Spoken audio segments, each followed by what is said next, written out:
Empecemos entonces. A ver, hasta ahora, ¿qué cosa es lo que hemos hecho?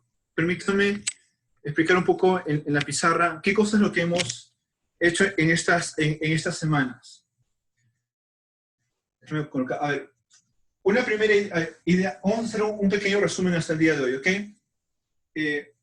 Las ideas centrales.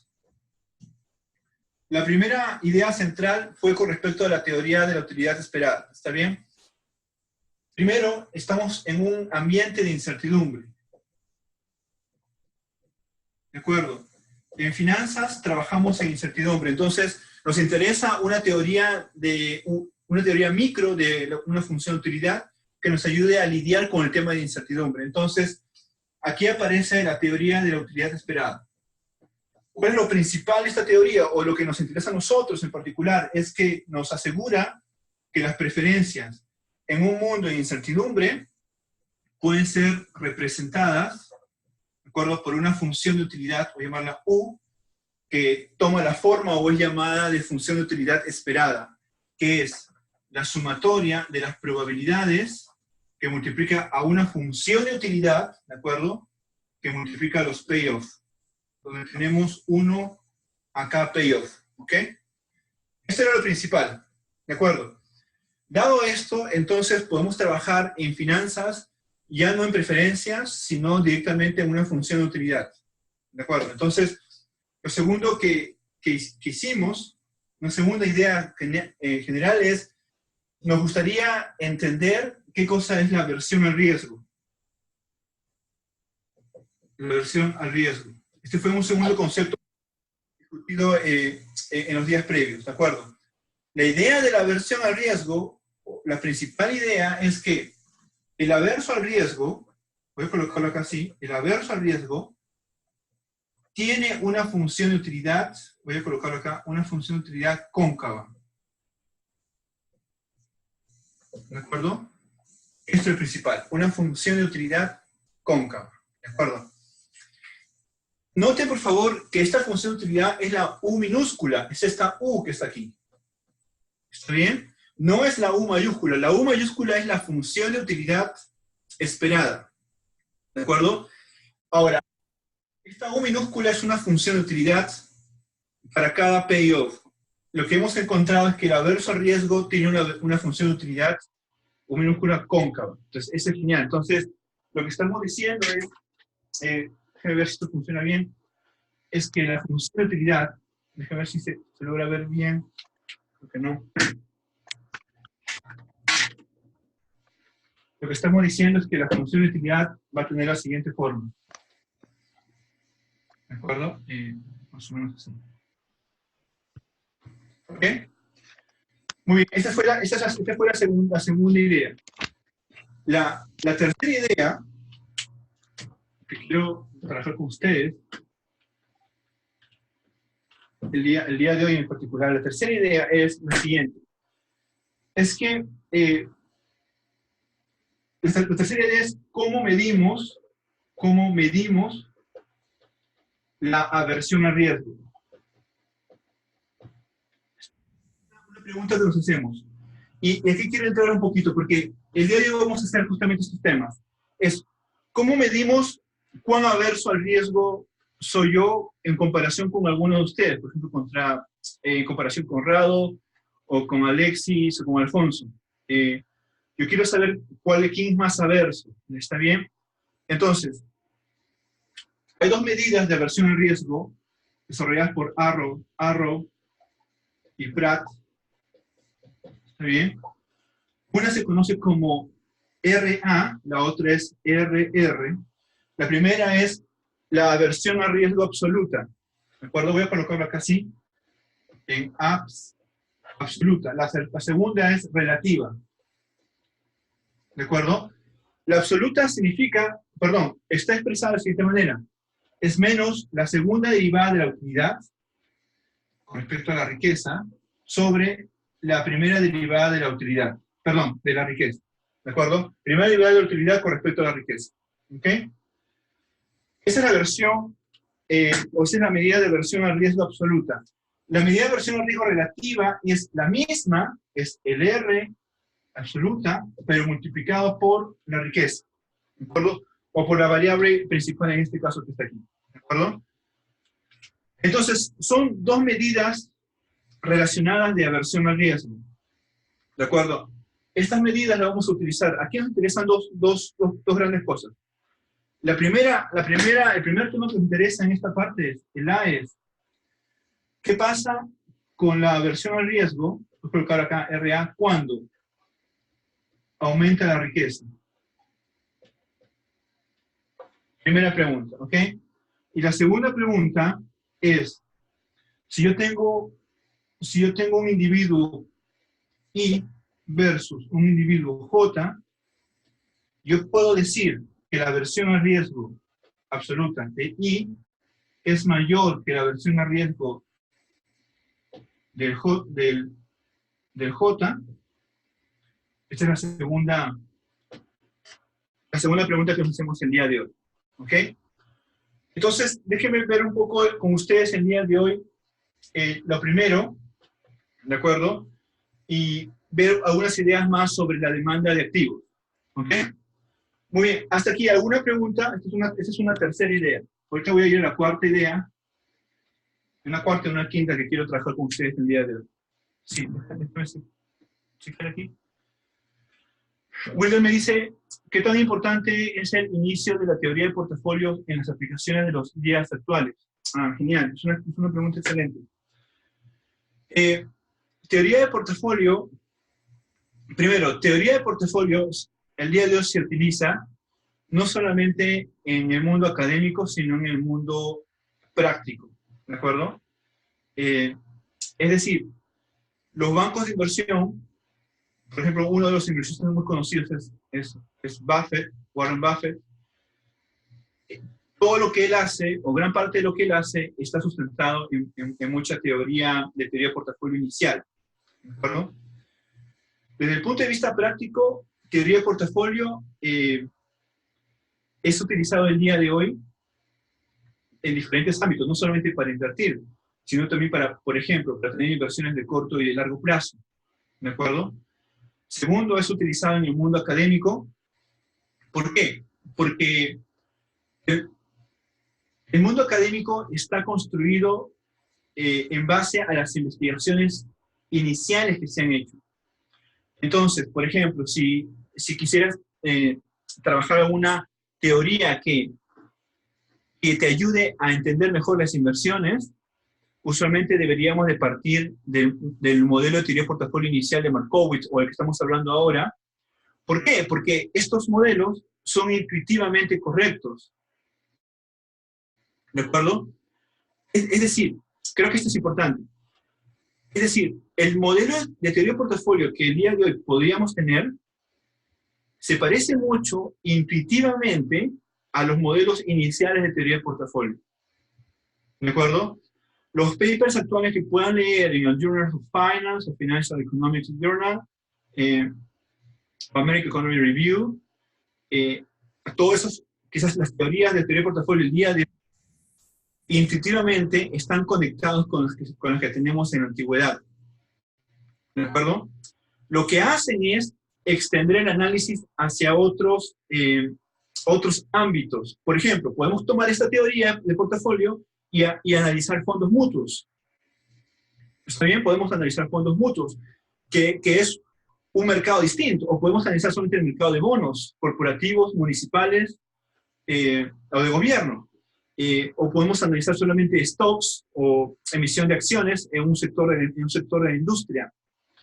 Entonces, podemos tomar la teoría, extenderla, ¿de acuerdo? Pero intuitivamente sigue estando basado en esto. Es decir, no van a encontrar papers en los cuales te diga de que el activo financiero, por ejemplo, no es un bien normal.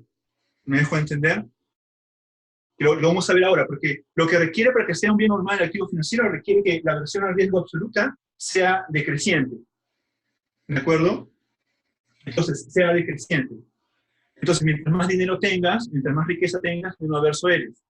Entonces, ese concepto que aparece en los 60 y que lo estamos viendo ahora, por ejemplo, es un concepto que ya no lo mencionan en los papers, porque se supone que los que leen los papers del día de hoy ya saben esas cosas, y lo toman por descontado de que la teoría tiene que cuadrar más o menos en ello.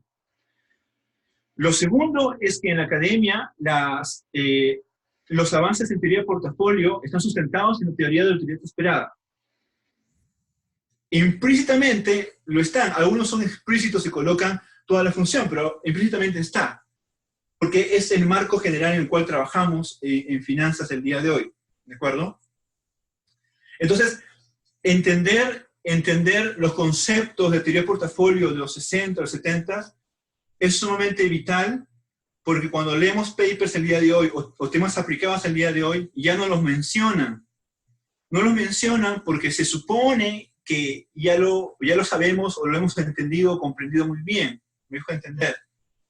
Entonces, ahí surge un poco el problema porque hay personas que quizás no hemos revisado a profundidad los primeros temas, y por tanto los papers que leamos el día de hoy no son entendibles, o se malentienden simplemente porque no se tienen los fundamentos teóricos, ¿de acuerdo?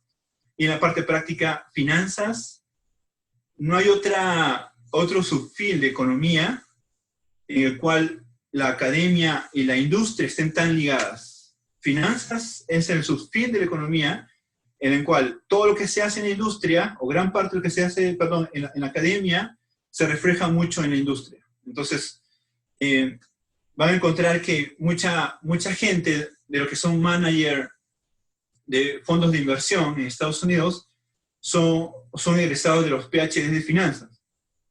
Entonces, van a encontrar mucha gente que de la academia se ha ido a la industria porque tiene todos los skills y knowledge para aplicarlo en la industria. Entonces, finanzas representa un subfin de la economía en el cual la academia y la industria está tan ligada, que muchas de las cosas que se hacen en la academia prácticamente van directamente a la industria, ¿no?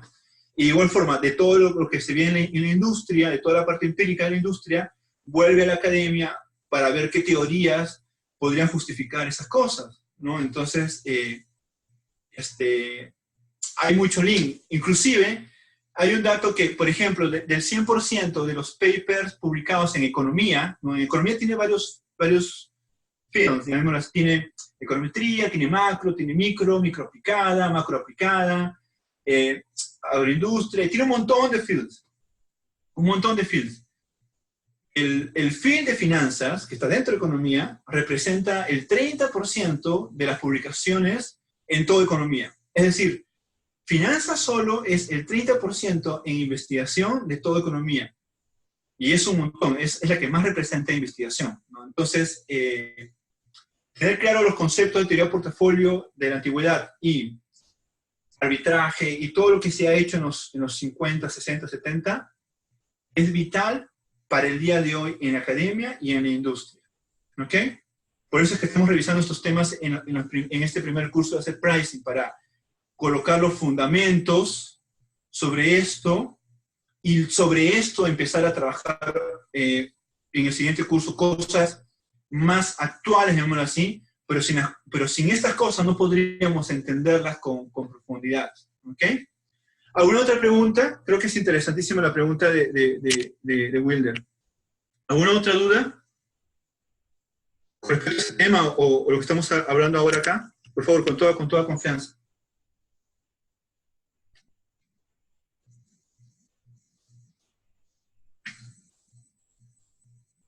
Me dejan saber si tienen alguna duda, alguna pregunta ahí.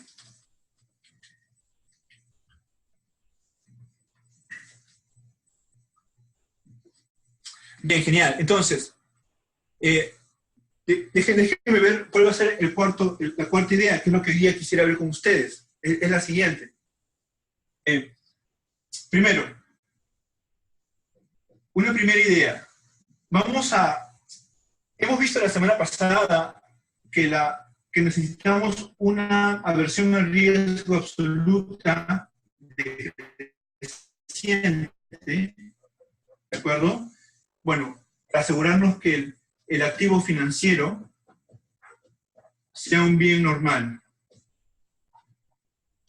¿De acuerdo? ¿Ok?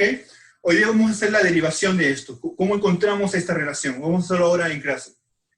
Lo segundo que nos interesa el día de hoy es, si bien es cierto yo tengo la aversión al riesgo absoluta, tengo también otro indicador, que es la aversión al riesgo relativa. ¿De acuerdo? La aversión al riesgo relativa está linkeado, está relacionado con la elasticidad, voy a colocarlo acá así, con la elasticidad, riqueza de la demanda de activos financieros. ¿Ok? Permítanme hacer dos aclaraciones. La versión absoluta al riesgo, lo que te dice, decreciente, lo que te dice es esto. Si aumenta tu riqueza, aumenta tu demanda. ¿De acuerdo? Dada esa característica en micro, significa que el activo financiero es un bien normal. Y si es un bien normal, significa de que podemos aplicar todas las herramientas micro a analizar el activo financiero, porque es un bien normal. ¿De acuerdo? Lo segundo es, dado de que es un bien normal, la aversión relativa al riesgo es, dado que es un bien normal, mi pregunta es la siguiente, es, si aumenta mi riqueza, ¿en cuánto, en proporción a mi riqueza, aumenta mi demanda? ¿De acuerdo? Es decir, la primera simplemente me interesa es, aumenta la demanda de mi activo financiero. ¿De acuerdo? ¿Está bien? Espero que más o menos se ve. La segunda, permítanme colocarlo mejor aquí. Creo que no se ve por la luz. La primera es, aumenta mi demanda. ¿De acuerdo? Aumenta mi A. A es la cantidad en soles o dólares del cual yo estoy orientando a tener activos financieros, riesgosos.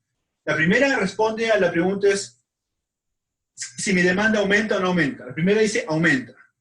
La segunda dice es, ¿cuánto en proporción a tu riqueza inicial? Es decir, ok, aumenta, sí, pero ¿cuánto la cantidad, la variación de A, con respecto a tu riqueza inicial? Permíteme colocarlo así. Con respecto a tu riqueza inicial. ¿En cuánto más aumenta? ¿De acuerdo? Podría ser, voy a colocar acá, podría ser que mi incremento de mi demanda de mi activo financiero supere a mi incremento en mi riqueza inicial. Podría ser. Podría ser que el incremento en la demanda sea tanto como el incremento en mi riqueza inicial. O puede ser que incremente mi demanda, pero en menor proporción, en menor cantidad, que mi incremento en mi riqueza inicial. ¿De acuerdo? Entonces, esto que está aquí está relacionado con un eta, que es la elasticidad riqueza, de W riqueza, de la demanda de activo financiero. Y esto a su vez está relacionado con la aversión al riesgo relativa. ¿Ok? De lo que hoy día quisiera ver con ustedes son estos dos puntos. ¿En qué mundo estamos? Estamos en un mundo donde tenemos un activo libre de riesgo y un activo riesgoso. ¿De acuerdo? Les adelanto un poco. Todo este análisis que estamos viendo el día de hoy, ¿de acuerdo? O hasta el día de hoy, es solamente un activo riesgoso y un activo libre de riesgo. Si usted me pregunta en este momento, Hamilton, ¿puedo extender este análisis, esta conclusión que vamos a ver aquí? En particular, la B, la conclusión B. ¿Puedo extender mi conclusión cuando tengo un portafolio de mayores activos riesgosos? Imagínate, tengo 100 activos riesgosos. La respuesta es no.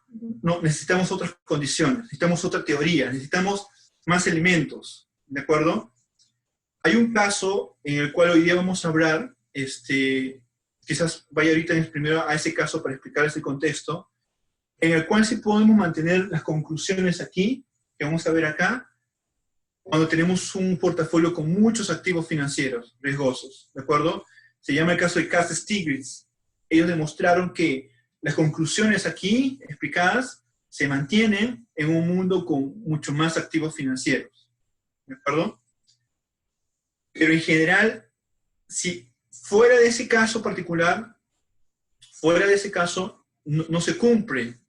Entonces necesitamos más herramientas, necesitamos más teoría, más elementos para poder analizar un mundo con más activos financieros, ¿de acuerdo? Entonces, permítanme ir a ese caso rápidamente y luego volver aquí a la pizarra, porque creo que vale la pena mencionarlo antes de hacer la matemática. ¿Ok? Permítanme compartir con ustedes mi pantalla.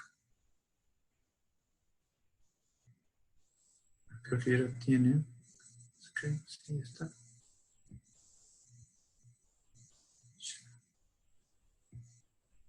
Ahorita voy a compartir mi pantalla con ustedes un segundo.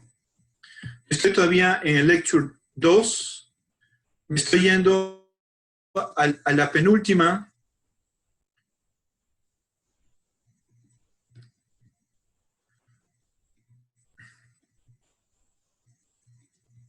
Déjenme ver aquí. Estoy yendo al slide 21. Al slide 21, ¿de acuerdo? Quisiera que vean esto conmigo un segundo. No podemos sostener, punto 1, no podemos sostener, estoy aquí, punto 1, no podemos sostener las conclusiones previas cuando tenemos múltiples activos riesgosos. ¿A qué me refiero conclusiones previas? Me refiero a esta proposición 2. Acá, por ejemplo, decimos, si I es más averso al riesgo que K, o sea, dos individuos, y ambos tienen la misma riqueza inicial, ¿de acuerdo? Entonces, la prima por riesgo requerida por el primer individuo para invertir toda su riqueza es mayor que la requerida por K. Esa es una segunda proposición. La primera proposición, ¿de acuerdo?, tiene que ver con la prima por seguro, que ahora les voy a explicar, no se preocupe por eso, permítanme solo colocar el contexto. Entonces, estas cosas analizadas en un contexto de dos activos, un riesgoso y uno sin riesgo, no las podemos aplicar directamente a un mundo con más activos riesgosos, ¿de acuerdo? ¿Okay? Por ejemplo, noten, por ejemplo, si tenemos una aversión al riesgo relativa decreciente, ¿de acuerdo?, que implica, este eta mayor a 1 significa que la elasticidad riqueza es mayor a 1, ¿de acuerdo? ¿Qué significa? Que si aumento mi riqueza en 1%, mi demanda de mi activo financiero aumenta más de 1%. ¿Está bien? Entonces se incrementa más, ¿de acuerdo? Esta conclusión no se puede extrapolar con múltiples activos riesgosos. ¿Está bien? ¿Por qué? Porque el inversionista podría cambiar su portafolio incrementando la inversión de un activo riesgoso y disminuyendo el otro. Entonces, haciendo ese trade-off entre activos riesgosos, no necesariamente va a hacer que cuando aumente la riqueza, aumente mucho más allá la demanda del activo riesgoso que estamos analizando, ¿de acuerdo? Entonces ahí tenemos un problema. Hay un caso en particular, que es el que comentaba, que se llama el siguiente. Déjeme ir acá, a la presentación 3, se llama la condición de Cass-Stiglitz en el 70, ¿de acuerdo? ¿Qué dijeron ellos? Ellos dijeron lo siguiente. Voy a subir acá un poquito. Permítame subir esto acá.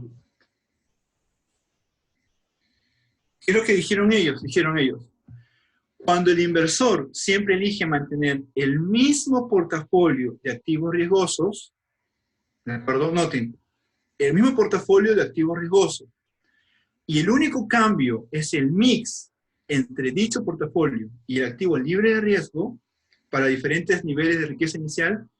Cuando se da ese caso, entonces todo lo que hemos visto del análisis de dos activos se puede extrapolar a un mundo de muchos más activos, ¿de acuerdo? Permítame volver a la pizarra y un poquito explicarles cuál es la idea de esto. Lo que está diciendo es esto, a ver, hasta aquí es análisis de dos activos, riesgoso y libre de riesgo. ¿Está bien? Les comento que no puedo extrapolar esto directamente a todos los activos riesgosos, cuando tengo 100 o 200 activos riesgosos. Sin embargo, hay un caso particular. ¿Cuál es ese caso particular? Es el siguiente. Si yo tengo, imagínense, perdónenme, punto 1, el día de hoy yo tengo mi activo riesgoso A y mi activo libre de riesgo, le voy a colocar un B, ¿de acuerdo? Tasa de interés libre de riesgo, tasa de interés riesgoso, ¿de acuerdo? Bajo este análisis, bajo este mundo de dos activos solamente, yo tengo algunas conclusiones, ¿está bien? Permítanme ir a las conclusiones y luego derivarlas con ustedes. Uno, algo que a mí me interesa es que la versión relativa, perdón, la versión absoluta de riesgo sea decreciente, ¿está bien? Lo cual me asegura que el activo riesgoso es un bien normal. ¿Está bien? Lo segundo que yo quiero, la segunda conclusión que me interesa, que nos interesa en realidad, es lo siguiente, es que la versión relativa al riesgo, cuando es decreciente, ¿está bien? Implica una elasticidad riqueza, mayor a 1. ¿De acuerdo? ¿Qué significa esta elasticidad riqueza? Significa, si aumento en 1% mi riqueza inicial, mi demanda en mi activo riesgoso aumenta en 3%, por ejemplo. ¿De acuerdo? ¿Está bien? Es más de 1. ¿De acuerdo? ¿Ok? Ahora, aquí yo tengo varios casos. Puede ser que sea creciente. Cuando este es creciente, entonces mi elasticidad es menor a 1. Puede ser que simplemente sea constante, es decir, no depende de la riqueza. Que sea, por ejemplo, constante. ¿De acuerdo? Entonces, mi eta, mi elasticidad es igual a 1. ¿Está bien? Yo acá tengo como que tres casos. ¿De acuerdo? Muy bien, perfecto. Otra vez, esto en un mundo de un activo riesgoso y un activo libre de riesgo. Lo segundo, me gustaría llevar este análisis a un mundo de muchos activos riesgosos. Ok. No es tan directo, ¿de acuerdo? Lo primero se mantiene, esto que está aquí se mantiene, esto ok con esto, no hay ningún problema en un mundo de más activos riesgosos. Lo segundo, aquí es donde yo tengo problemas, ¿de acuerdo? Por lo que les decía, porque imagínense esto. Si yo tengo muchos activos riesgosos, tengo 3 activos riesgosos, imagínense. Aumenta mi riqueza, ¿está bien? Aumenta más dinero el día de hoy. Puede ser que uno de ellos aumente mucho su demanda y que del otro activo riesgoso disminuya su demanda. ¿De acuerdo? Porque me parece que este es más conveniente, por N razones. Entonces lo que va a pasar es que la elasticidad riqueza de este activo riesgoso va a ser mayor a 1, efectivamente. Pero del segundo, del cual yo estoy disminuyendo, va a ser menor a 1. Entonces, una aversión a riesgo relativa decreciente no me asegura en un mundo con muchos activos que esto sea mayor a 1. ¿De acuerdo? Ese es el problema, no puedo extrapolarlo. ¿Ok? Lo mismo es con los otros dos, no puedo extrapolar todo eso a un mundo de muchos activos riesgosos. Entonces, aquí viene Cass, lo coloco acá, Cass-Stiglitz en el 70. Ellos dicen lo siguiente, dicen, hey, si tienes un portafolio de activos riesgosos, voy a colocar acá, ¿de acuerdo? Y tienes muchos activos aquí, riesgosos, bastantes activos riesgosos, ¿de acuerdo? Y tienes por este lado tu activo libre de riesgo, voy a colocar acá el B, que es mi activo libre de riesgo, ¿de acuerdo? Y esta que está acá sería mi portafolio riesgoso PR, voy a colocarlo acá, ¿está bien? Lo que dice es, cambia la riqueza. Imagínate que te duplico tu riqueza, tú eres el inversionista, te duplico tu riqueza. Lo que tú vas a hacer es mantener tu portafolio riesgoso. No, acá internamente no vas a cambiar los pesos, vas a decir, yo mantengo mi demanda de todos ellos intacta.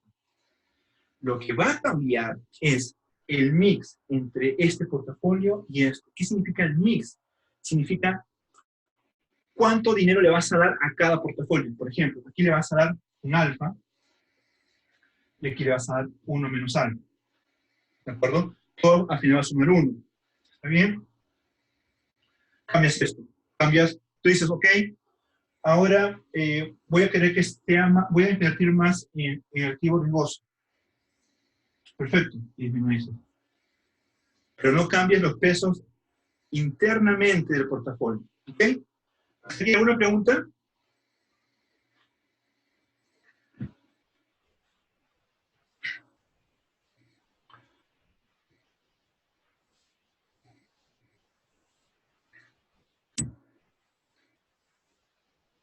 Déjenos saber si se entendió. Si prefieren que lo explique otra vez.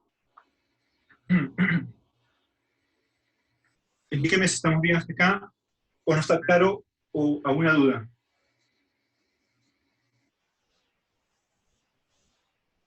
Genial, genial. Genial, Kevin. Alexis me comenta que está ok. ¿Alguien tiene dudas sobre el rol con toda confianza?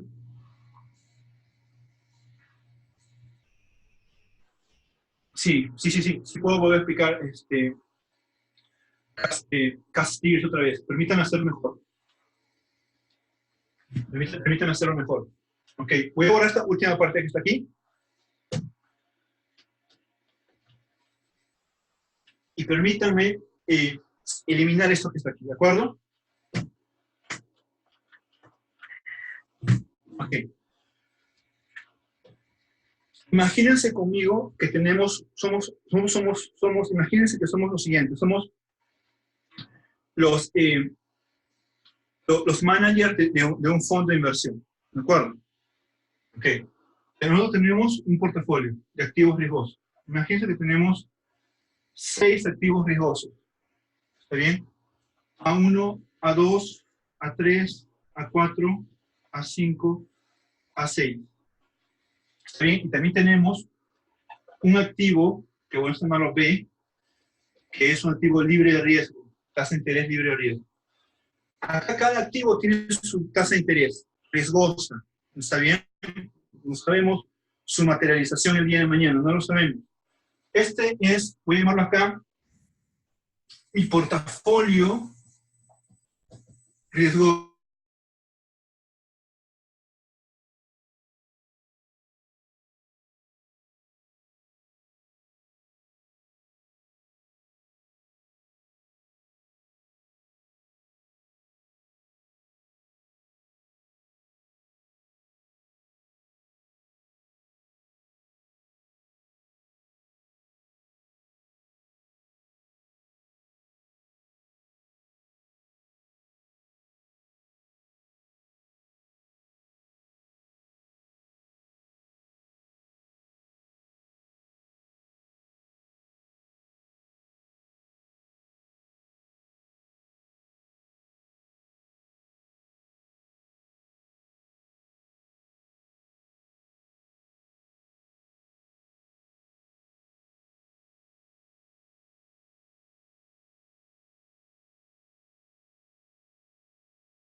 El requisito es que lo que no va a cambiar es la demanda interna de cada uno de ellos. Tú lo mantienes, ¿de acuerdo?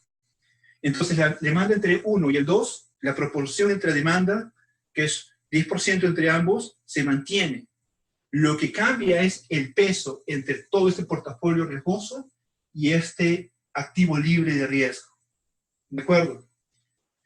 Igual, imagínense que ahora cambiemos a 300, a 500, a 1000 o a 2000, cualquier número de riqueza, lo único que cambia es los montos aquí, es cuánto destino yo a mi portafolio, ¿de acuerdo? A riesgoso y a mi libre de riesgo. Lo que no cambia son las demandas relativas, digamos así, de cada uno de estos. Los mantengo. ¿Está bien? Bajo este esquema, lo que Cass Stiglitz dice, oye, si tú te manejas bajo este esquema, significa de que tú sí puedes extrapolar la famosa conclusión que teníamos. La versión relativa a riesgo, si es decreciente, entonces el eta, ¿de acuerdo?, es mayor a 1. ¿Está bien? esto lo podrías extrapolar aquí. Se mantiene en este mundo. ¿De acuerdo? Ahora, en este mundo, en este caso en particular, Cass Stiglitz llaman a esto, lo llaman como que existen dos fondos independientes, es decir, yo elijo mi portafolio riesgoso independientemente de cuánto sea el activo libre de riesgo. Los elijo de manera distinta, son como dos fondos separados. Lo que voy a hacer con mi riqueza es solamente ponderar 50% para acá, 50% para acá, 80% para aquí, 20% para aquí. ¿De acuerdo? Entonces noten lo siguiente. Que bajo este esquema, esta famosa conclusión, en el mundo de dos activos, solamente activo financiero riesgoso y activo libre de riesgo, son dos activos, puedo extrapolarlo a muchos activos riesgosos y mi único activo libre de riesgo. ¿Ok? ¿Está bien? ¿Cómo se llama este famoso caso? Tiene un nombre de teorema. Como que el teorema monetario de dos fondos. ¿De acuerdo? Como que son dos fondos. ¿Por qué le llaman monetario? Porque se basa en riqueza, esencialmente. ¿Está bien? Acá no hay ninguna optimización. No hay nada de maximización de utilidad en este momento. Lo que dice solamente es que ese comportamiento. ¿De acuerdo? Este caso se va a trasladar en algunas condiciones sobre la función de utilidad. Eso sí es verdad. ¿Está bien? Hasta aquí, chicos. ¿Se entendió este caso en particular? Por favor, déjenme saber.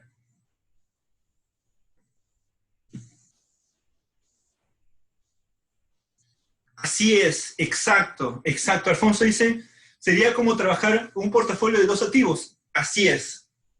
Eso es, exacto, sí. Es como lo interesante de este enfoque, es muy interesante porque imagínense que en Estados Unidos tienes cientos y cientos de activos financieros, tienes cientos de acciones, tipos de acciones.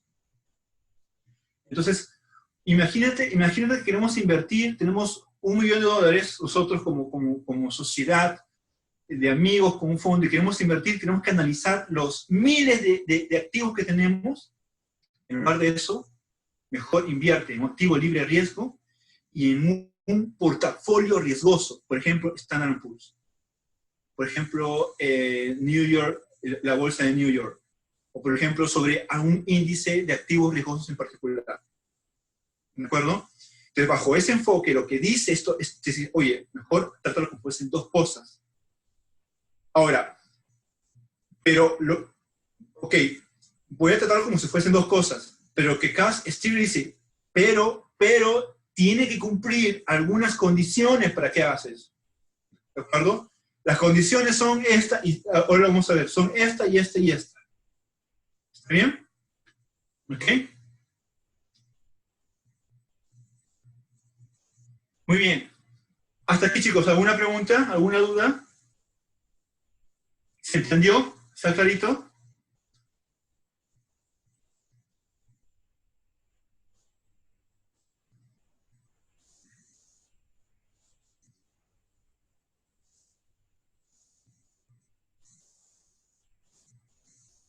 Déjenme saber si aquí está clarito este caso. Porque le he pedido en el Problem Set que trabaje en este caso en particular. Muy bien, Kevin me dice que está ok. ¿Está claro?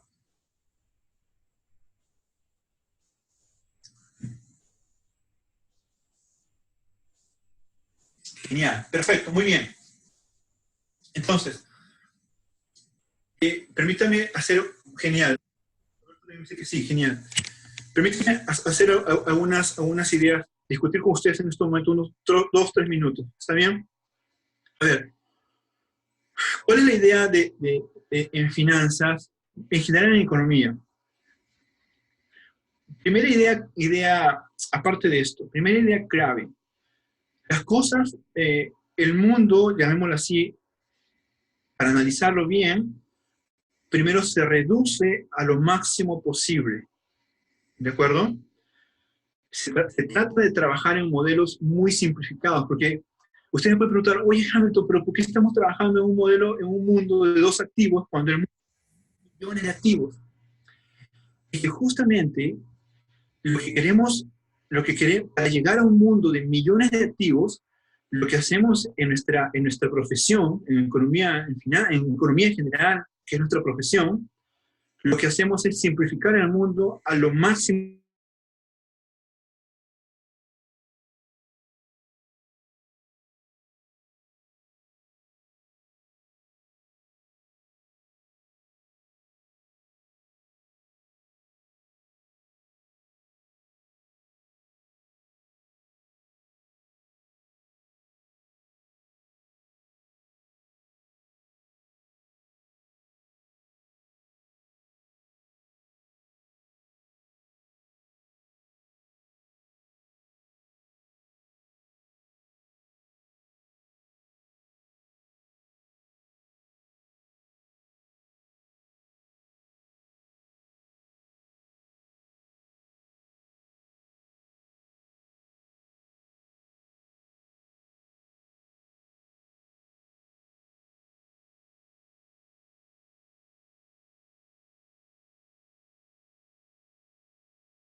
¿De acuerdo?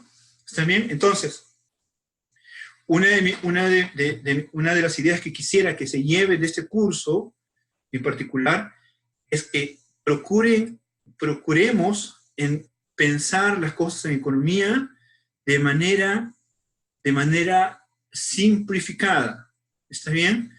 Y basado en eso, en esa idea inicial, construir paso a paso más cosas. Si ustedes revisan los premios Nobel en economía, ellos empezaron por ideas que se pueden escribir en dos líneas, ¿de acuerdo?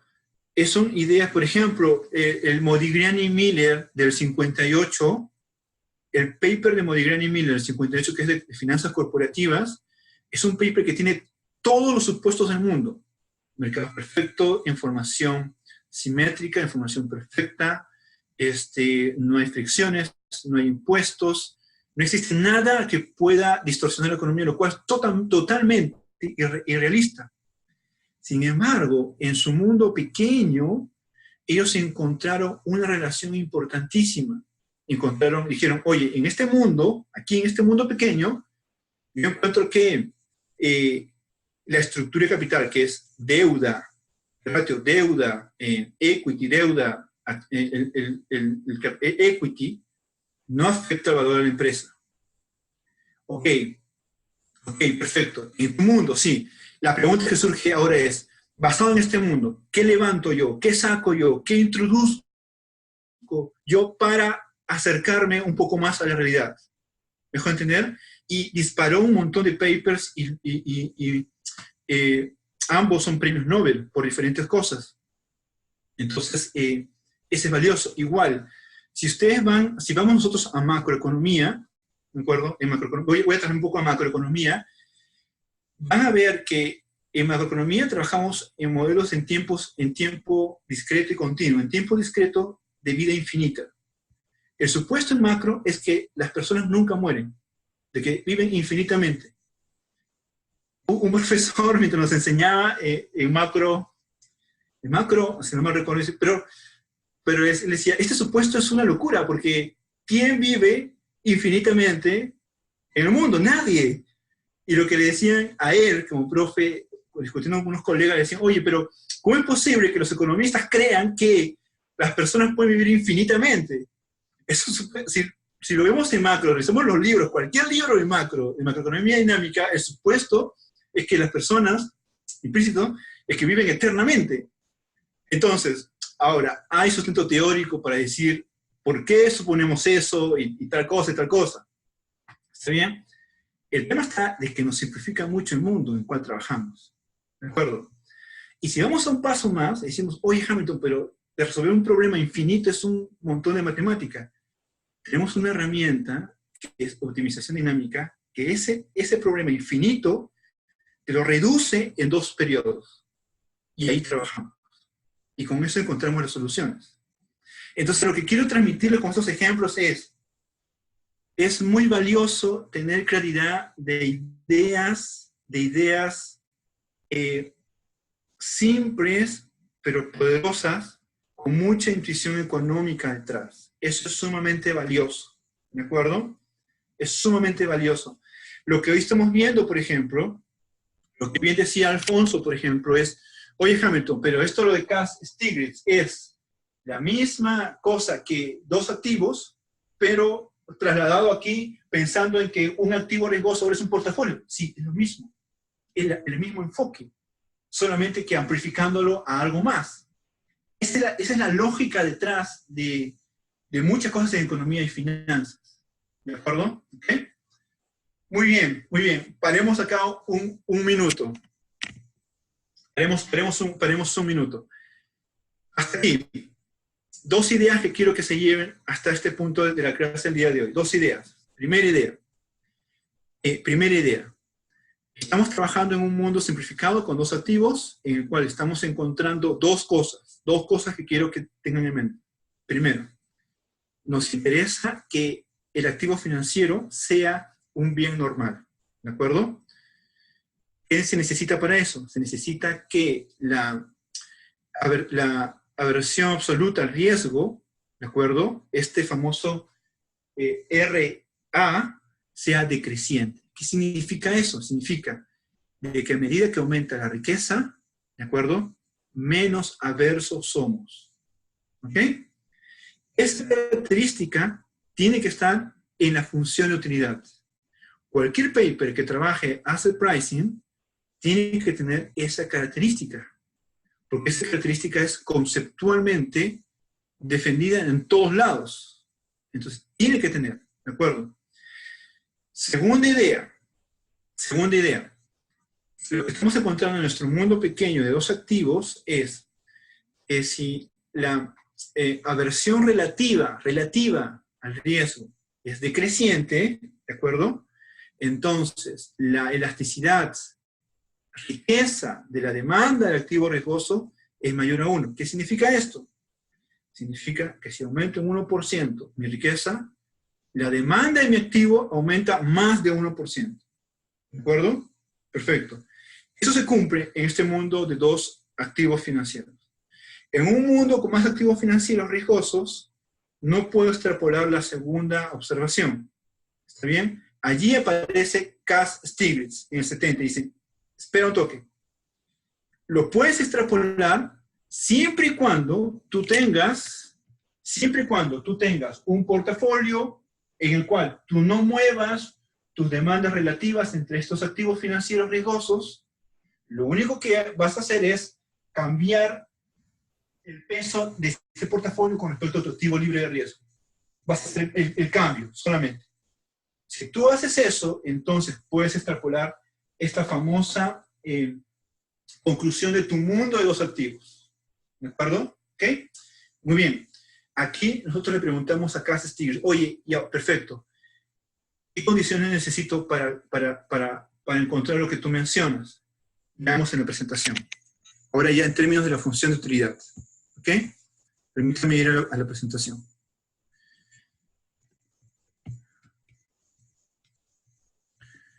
Note, por favor, en el slide 23, voy a marcarlo aquí. Déjenme un segundo, voy a ir acá mejor. Slide 23. Aquí, slide 23. Voy a marcarlo de rojo.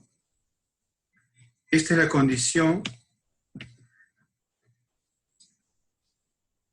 Esta es la condición que me pide Cass-Stiglitz para tener para poder extrapolar mi mundo de dos activos a un mundo de muchos activos. Noten, y dice acá, mi utilidad marginal tiene que ser de la siguiente forma. Bien, mi utilidad marginal, ¿de acuerdo? Tiene que ser A más B multiplica Z. Noten que Z es la variable que está dentro de mi función de utilidad. O sea, puede ser que sea el consumo, puede ser que sea la riqueza, ¿de acuerdo? Y elevado a la C. Es decir, tiene que ser una potencia de algo, ¿de acuerdo? o mi utilidad marginal tiene que ser una función exponencial. Noten que acá tengo un A y B son constantes, ¿de acuerdo? El Z es la variable clave, que puede ser consumo o que puede ser la riqueza, ¿de acuerdo? Entonces, lo que dice Cass-Stigler es, si tu utilidad marginal de la función que tienes cumple una de estas alternativas, entonces tú puedes hacer esto que te estoy diciendo, es decir, puedes extrapolar tu mundo de dos activos a un mundo de muchos periodos, pero a un mundo de muchos activos. Entonces significa que cuán importante es la función de utilidad que nosotros estemos considerando a la hora de hacer asset pricing o a la hora de hacer teoría de portafolio. ¿De acuerdo? Si yo voy a la siguiente slide, yo voy a encontrar que, por ejemplo, hay una función de utilidad muy conocida, que es la función de utilidad de potencia extendida, que ven conmigo por favor aquí. Todo esto 1 sobre C más 1 por B es una constante. Acá está Z, es una función exponencial. ¿De acuerdo? C es diferente de menos 1. O la función logarítmica. En la función logarítmica, esta función logarítmica, si tiene la función logarítmica en su función de utilidad, entonces significa de que se va a cumplir, se podría cumplir lo de Cass-Stiglitz. Y por tanto, podemos extrapolar lo que estamos analizando en un mundo de dos periodos, de dos activos, a un mundo con muchos activos financieros. ¿Ok? O la última, perdóname, la última es la función de utilidad exponencial. ¿De acuerdo? Si tenemos una función de utilidad exponencial, significa que también podemos utilizar el de Cass-Stiglitz. ¿De acuerdo? ¿Ok? Muy bien, perfecto. Ya hemos analizado este caso en particular. Tenemos algunas funciones de utilidades que cumplen con lo de Cass-Stiglitz. ¿Está bien? A su famoso teorema se conoce como Two-Fund Monetary Separation, que es una separación monetaria de dos fondos. ¿Por qué? Como fuesen dos cosas, es una separación de las decisiones, ¿de acuerdo? ¿Por qué monetario? Porque lo que estamos analizando es cuánto dinero llevar a cada portafolio. ¿Está bien? Muy bien. Genial. Hasta aquí. Déjenme saber si hay alguna pregunta o alguna duda, por favor. ¿Todo claro hasta acá, muchachos? ¿Alguna duda? Creo que viéramos a hacer un poquito de matemática, pero quiero saber aquí si tienen alguna duda hasta aquí. Si hasta aquí está claro, déjenme saber, por favor.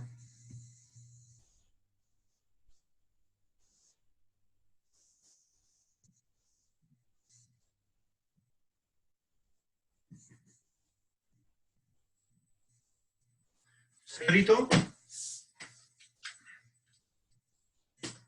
¿Alguna duda hasta acá, muchachos?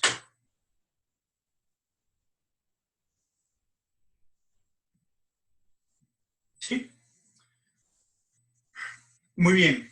Entonces, ahora veamos, y quisiera hacer con ustedes un poco la matemática. Primero se los voy a mostrar en unas notas que las he colgado en el aula virtual. Está escrita a mano, entonces las pueden ver allí. Lo voy a ver ahora con ustedes acá. Y para poder verlo luego en la pizarra junto con ustedes, ¿ok? Esas notas están en el archivo que se llama bien normal, activo riesgoso, ¿de acuerdo? Eso está colgado en Canvas o en aula virtual. Hay unas 9 páginas. Yo les he colgado primero 5. Voy a colgarles ahora las 4 que faltan. Pero voy a empezar con esta primera. A ver, algunas ideas. Algunas ideas que quiero comentarles en esta media hora que nos queda. ¿De acuerdo? Primero, primera idea del día de hoy.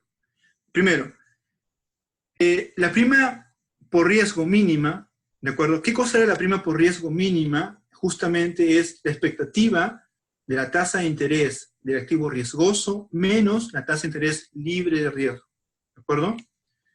Que requiere un individuo para invertir toda su riqueza en el activo riesgoso depende de la aversión al riesgo, ¿ok?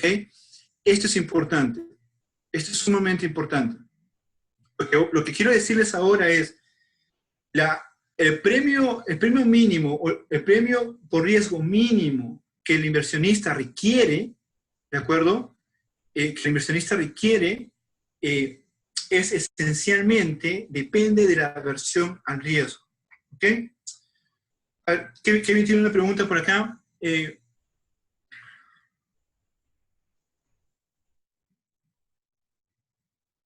Sí, Kevin pregunta, por ejemplo, si las utilidades marginales decrecientes se siguen manteniendo o cumpliendo en el mundo de Cass-Stiglitz. Sí, sí se sigue manteniendo y sí se requiere que se mantenga. ¿De acuerdo? Entonces, sí, ahí necesitamos en el mundo de Cass-Stiglitz todavía tengamos rendimientos marginales de la función de utilidad. ¿De acuerdo?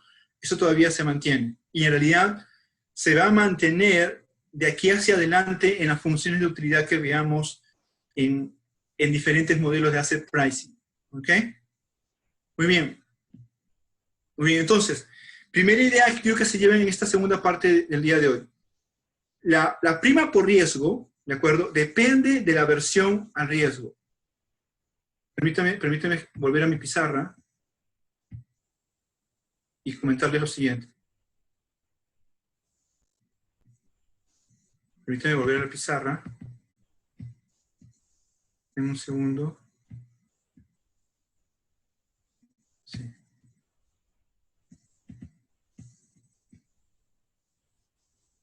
Ok.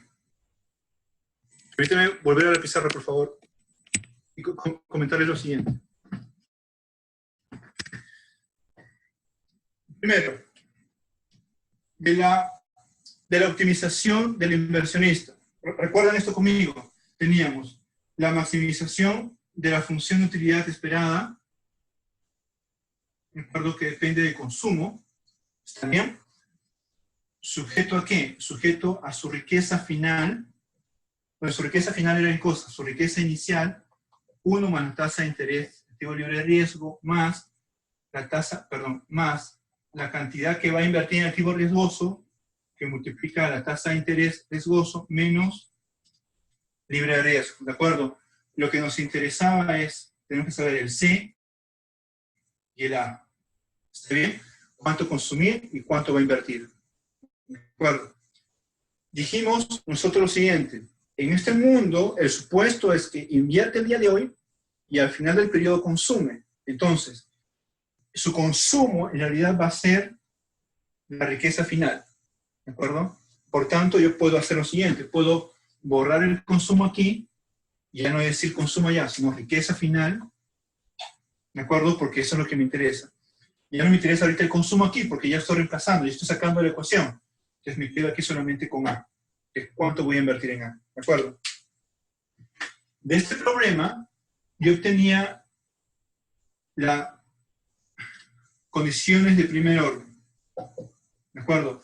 La condición de primer orden me decía lo siguiente. La expectativa, luego de derivar esto, de la función de utilidad U, con respecto a este doble, ¿de acuerdo? Que multiplicaba a la tasa de interés menos R de F, tiene que ser igual a 0. ¿Está bien? ¿De acuerdo? Muy bien, perfecto. Ahora, nosotros sabemos que este W tilde y esta tasa de interés son variables aleatorias. Por esa razón, no podemos sacarlo de la expectativa, ¿de acuerdo? Se tiene que quedar ahí, no podemos sacarlo afuera. Muy bien. Yo les comenté que esta diferencia la vamos a llamar prima por riesgo. Voy a colocar acá mejor en color negro. Entonces, bueno, eso vamos a llamarlo aquí prima por riesgo. ¿De acuerdo? En realidad, para ser más riguroso, es la expectativa de esta expresión en la prima por riesgo. ¿Está bien? Entonces, la idea que quiero transmitirles en estos momentos es esta prima por riesgo, es decir, esta expectativa, la tasa de interés, R, es una función expresión de la aversión al riesgo. Esto es lo que les quiero decir hoy. ¿De acuerdo? Esta prima por riesgo depende de la aversión al riesgo. Recuerden que tenemos dos medidas de aversión al riesgo. Las dos son de Arro-Prat. La primera es la aversión relativa absoluta, ¿está bien? Y la segunda es la aversión relativa, la aversión al riesgo relativa, ¿de acuerdo? Entonces, lo que estoy diciendo es que esta prima por riesgo va a depender de cuán averso al riesgo es el inversionista. Mientras más averso al riesgo sea el inversionista, colocar con más prima por riesgo va a tener. ¿Está bien? La pregunta es, ok, ¿y cómo encontramos esa relación? Nos vamos a basar en esta expresión, porque esta expresión es una condición de primero, es un punto de optimalidad, y vamos a encontrar una relación como esta. ¿De acuerdo? Eso es lo que vamos a hacer en lo que nos queda del tiempo el día de hoy. ¿Ok? Muy bien.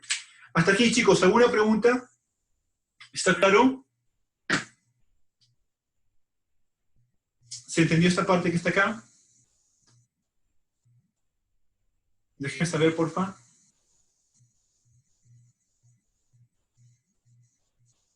¿Sí? ¿Se entendió?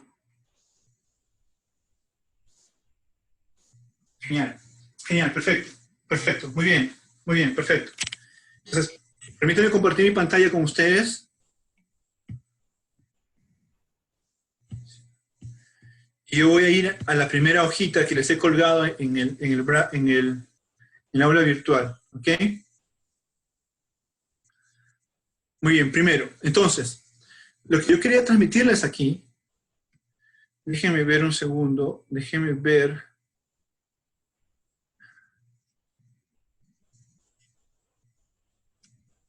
Ok. Déjenme ver si puedo hacer aquí, puedo utilizar algún plumón. Espero que sí. Ah, sí, ya, genial. Genial, ya, perfecto. Perfecto, entonces, muy bien.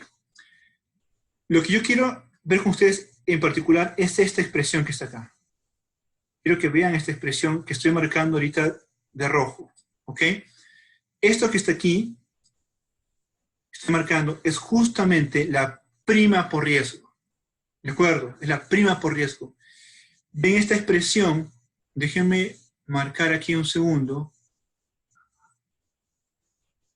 Déjenme marcar aquí un segundo. ¿Ven esta expresión que está aquí? ¿De acuerdo? ¿Qué cosa es esto? Esto es la aversión absoluta al riesgo. ¿De acuerdo? Es la definición de Arrow-Pratt, la que hemos visto hace un momento. Voy a colocarlo aquí abajo. ¿Está bien? Entonces, esta es la aversión absoluta al riesgo. ¿Ven esta expresión que está aquí conmigo? Voy a marcarlo acá. Esta expresión que está aquí. Esta es, noten que es la expectativa, llamémosla así, de la diferencia entre la tasa de interés riesgosa y libre de riesgo elevado al cuadrado. ¿De acuerdo? Y quisiera que vean finalmente, permítanme marcar, voy a ver si lo puedo marcar con otro color. Déjenme ver si lo puedo marcar con este color. Y quisiera preguntarles a ustedes, ¿a qué se parece esto? Digo a qué se parece porque no es exactamente, pero ¿a qué se parece esto? La versión absoluta riesgo, la versión absoluta riesgo multiplicado por la riqueza. ¿A qué se parece eso? No digo que sea exactamente, pero digo a qué se parece. Los escucho, o mejor dicho, los leo, con toda...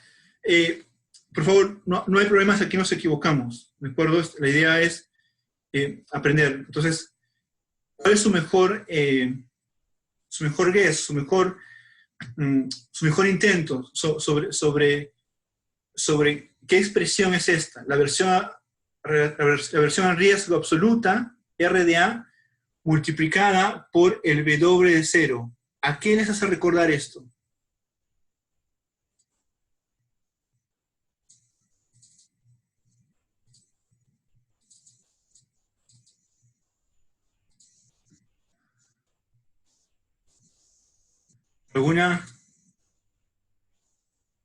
¿Algún comentario?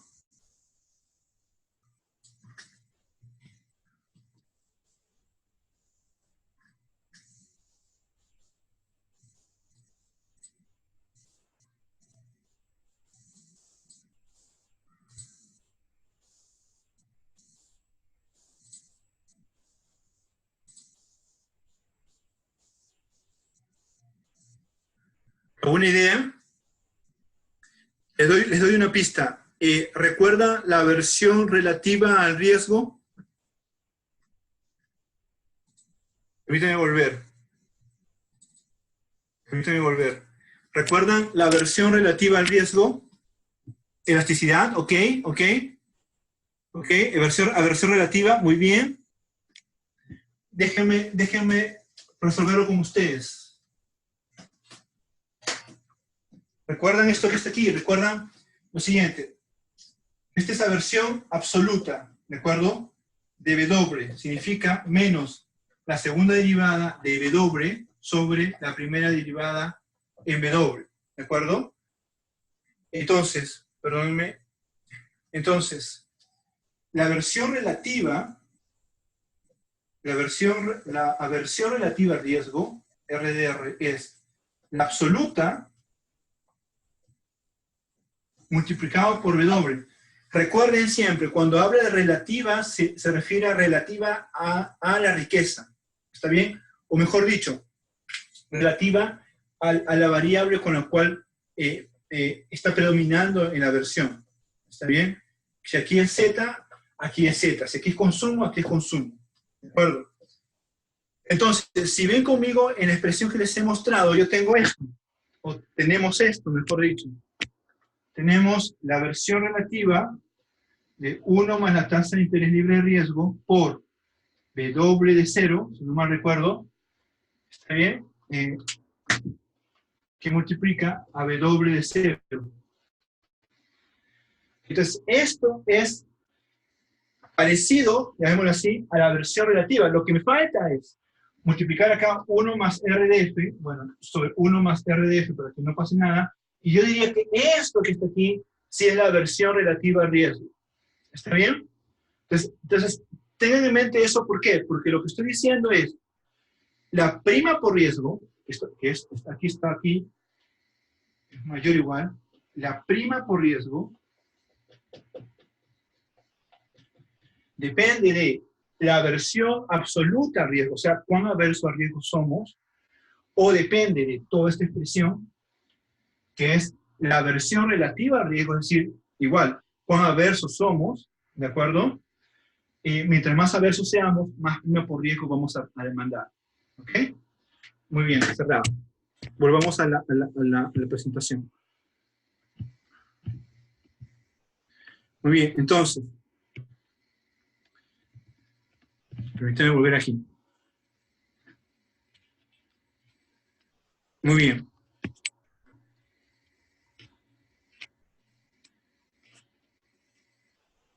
Ok, aquí está, punto 2, acá está la definición de la versión absoluta de riesgo, que es lo que estamos viendo en estos momentos, ¿de acuerdo? Que ya lo tenemos más claro. ¿Está bien? Entonces, denme un segundo acá. Esta es la versión absoluta de riesgo. ¿Está bien? Lo segundo, denme un segundo acá.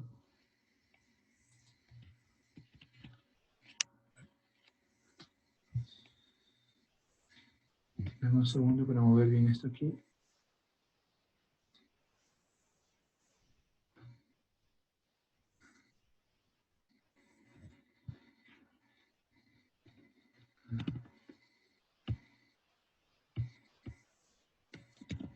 Denme un segundo para mover esto acá.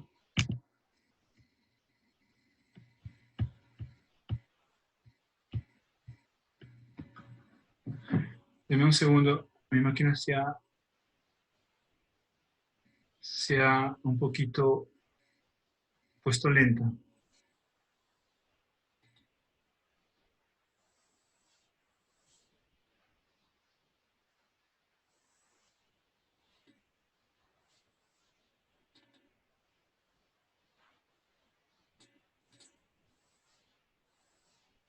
Uy.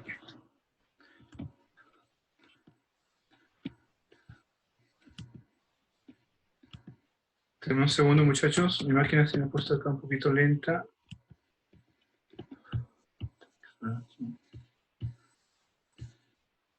Ok, voy a parar acá.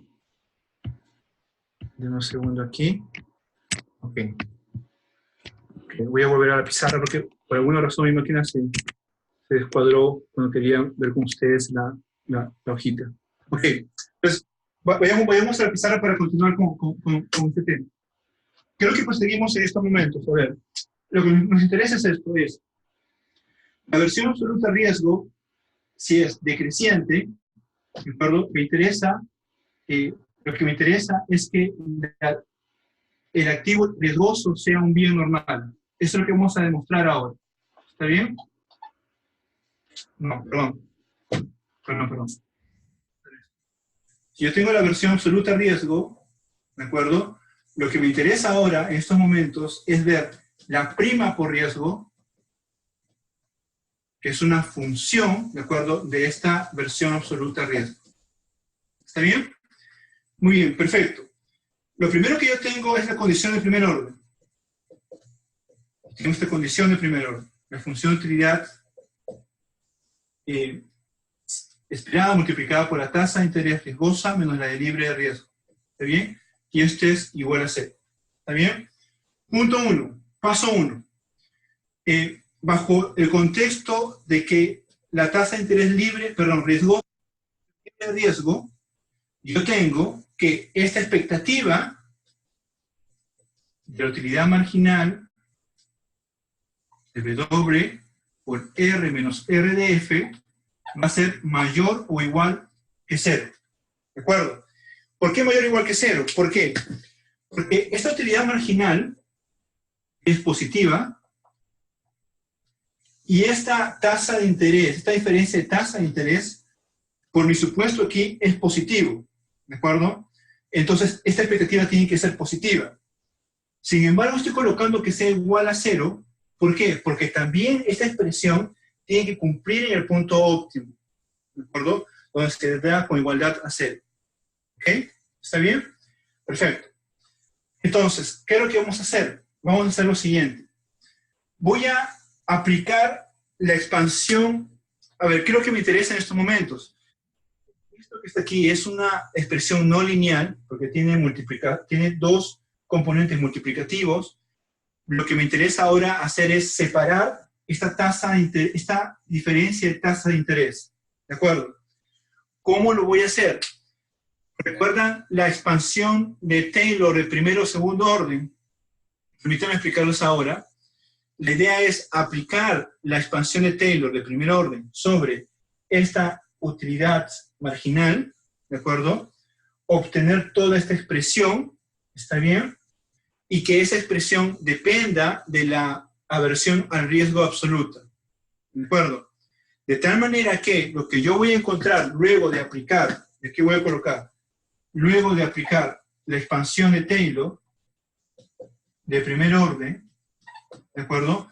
Lo que yo voy a encontrar es lo siguiente, es que la expectativa de la tasa de interés riesgosa menos la libre de riesgo es mayor o igual que la aversión al riesgo absoluta multiplicado por un componente de la tasa de interés riesgosa menos la libre de riesgo elevado al cuadrado. Esto es en expectativas. ¿De acuerdo? Es decir, luego de aplicar la expansión de Taylor, voy a encontrar que efectivamente la tasa de interés, la prima por riesgo, depende de la aversión al riesgo absoluta. ¿Está bien? Ahora, ¿esto por qué es interesante? Porque ya me relaciona dos conceptos que yo tenía, llamémoslo así, separados. por un lado, la prima por riesgo, que es lo que nos interesa en finanzas. Los modelos de asset pricing buscan entender qué variables explican esta prima por riesgo. Por otro lado, tengo una variable proxy explicativa, que es la aversión al riesgo. Entonces, yo puedo decir, a medida que aumenta la aversión al riesgo de un individuo, por tanto, la prima por riesgo que va a demandar va a ser mayor. Pero la siguiente pregunta que surge es, ¿y de qué depende la aversión al riesgo? Es decir, ¿qué variables definen la aversión al riesgo de un individuo? Entonces, lo que se hace en los modelos de asset pricing, que vamos a ver más adelante, quizás ya en el segundo curso, es una de las cosas que buscan es medir justamente la aversión al riesgo, es decir, qué variables macro, qué variables micro me ayuda a entender la aversión al riesgo de los inversionistas. ¿Está bien? Pero ahora, a este nivel, nos vamos a quedar con esto. ¿Cómo llegamos a esto? Con la expansión de Taylor, ¿de acuerdo? Dado el tiempo, ya esto lo vamos a hacer la próxima semana, ¿está bien? Sin embargo, se los he dejado explícito, está en la presentación, ¿está bien? Y se los voy a colgar en el aula virtual, la derivación de la matemática de esta parte que está aquí, ¿de acuerdo? Permítame esbozar algunos pasos. ¿Qué es lo que queremos hacer con esto?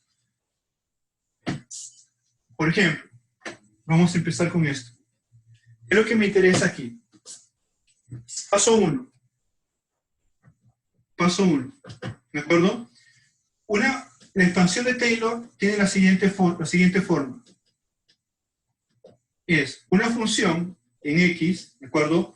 Evaluada en X sub 0, es aproximadamente igual a esa función evaluada en X sub 0 más la primera derivada de la función evaluada en X sub 0 sobre 1 factorial por X, que es la variable que me interesa, menos X sub 0. ¿De acuerdo? Y va a continuar acá con la segunda derivada sobre 2 factorial por X menos X sub 0 elevado al cuadrado. Y así continúa hacia adelante. Lo que nosotros vamos a suponer es que el residuo de aquí hacia adelante es muy cercano a 0, es muy pequeño. ¿De acuerdo?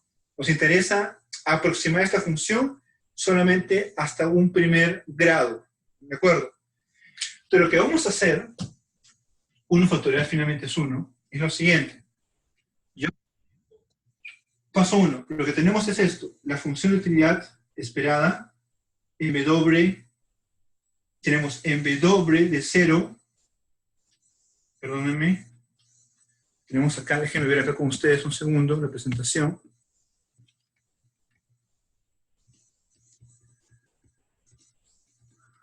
Tenemos en W de 0, 1 más la tasa de interés riesgosa, sí, exacto. Déjenme volver acá. Lo que tenemos es esto, es la utilidad marginal de W de 0, 1 más la tasa de interés del activo riesgoso, lo voy a evaluar en ¿qué? En W de 0, 1 más la tasa de interés libre de riesgo, ¿de acuerdo? Esto voy a encontrar una función aproximada de esto. ¿Está bien? Lo que voy a hacer en este paso 1 es, voy a coger esta función, esta es f de x, es la función de utilidad marginal. Sería, el primer elemento sería la función de utilidad marginal evaluado en la tasa de interés libre de riesgo. Sería U marginal, W0, 1 más la tasa de interés libre de riesgo. Más la derivada. La derivada de la utilidad marginal sería la segunda derivada. ¿De acuerdo? La segunda derivada. ¿Está bien? Por, ¿qué cosa multiplicar? X menos X sub 0. ¿Cuál es el X en mi caso? Este es el X. ¿Cuál es el X sub 0? Este es el X sub 0. Tendría W0, 1 más la tasa de interés riesgosa, menos el W0, 1 más la tasa de interés libre de riesgo. Este es el X menos el X sub 0. ¿A qué sería igual? Noten, el 1 se elimina y me queda W0, tasa de interés riesgosa, menos libre de riesgo.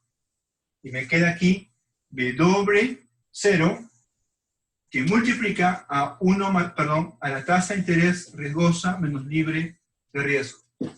note por favor, ¿por qué me interesa esto? Verán conmigo que esta expresión de la utilidad marginal se ha convertido en una suma en la cual he separado la tasa de interés riesgosa con la tasa de interés libre de riesgo, que en expectativa esto es la prima por riesgo. Entonces, bajo la expansión de Taylor, lo que he hecho es colocar la función de utilidad marginal y la he partido en dos, de tal manera que un componente es el que me interesa analizar. Es justamente en expectativas la prima por riesgo es la que quiero analizar. Ahora, segundo punto. Quiero que vean lo siguiente. Para terminar en esta parte. Ven acá la primera derivada y ven acá la segunda derivada de la función de utilidad. Aquí y aquí. Recordarán conmigo lo siguiente. Recuerden conmigo que la aversión a riesgo absoluta es menos la segunda derivada sobre la primera derivada. Ven que en un momento, mientras hacemos la voy a dividir entre algo y lo que va a pasar es encontrar la versión absoluta de riesgo. ¿De acuerdo? Entonces, con estos pasos, que la próxima semana vamos a hacer con más detenimiento, lo que vamos a hacer es encontrar una relación entre prima por riesgo y aversión al riesgo absoluto. ¿Ok? Muy bien. Ya para terminar, me dice que solo nos quedan unos 3 minutos. Ya para terminar, algunas cosas que quiero que quede claro en la clase de hoy, que hemos visto varias cosas a la vez quizá. Primero, en un mundo de dos activos, ¿de acuerdo? Estamos encontrando algunas conclusiones. Una de ellas es, tenemos una aversión relativa al riesgo, una aversión absoluta al riesgo, perdón, decreciente, implica que el activo sea un bien normal, ¿de acuerdo? Segundo, una aversión relativa al riesgo, decreciente, implica una elasticidad ingreso o elasticidad riqueza mayor a 1. ¿Está bien? Segunda idea, en ese mundo de dos activos, no puedo extrapolarlo completamente a un mundo de muchos activos riesgosos. Tercera idea, existe el caso de Cass-Stiglitz del 70 que me permite, bajo algunas condiciones, extrapolar del mundo de dos activos a un mundo de muchos activos. ¿De acuerdo? Cuarta idea.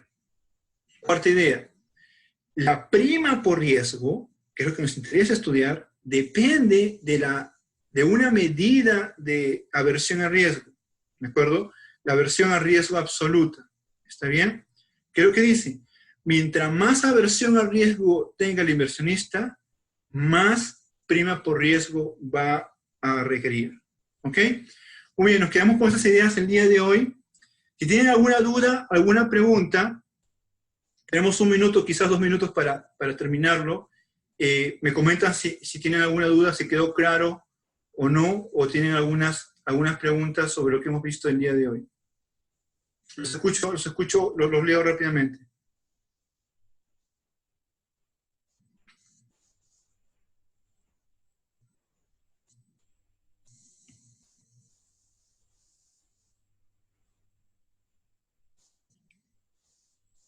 Muy bien.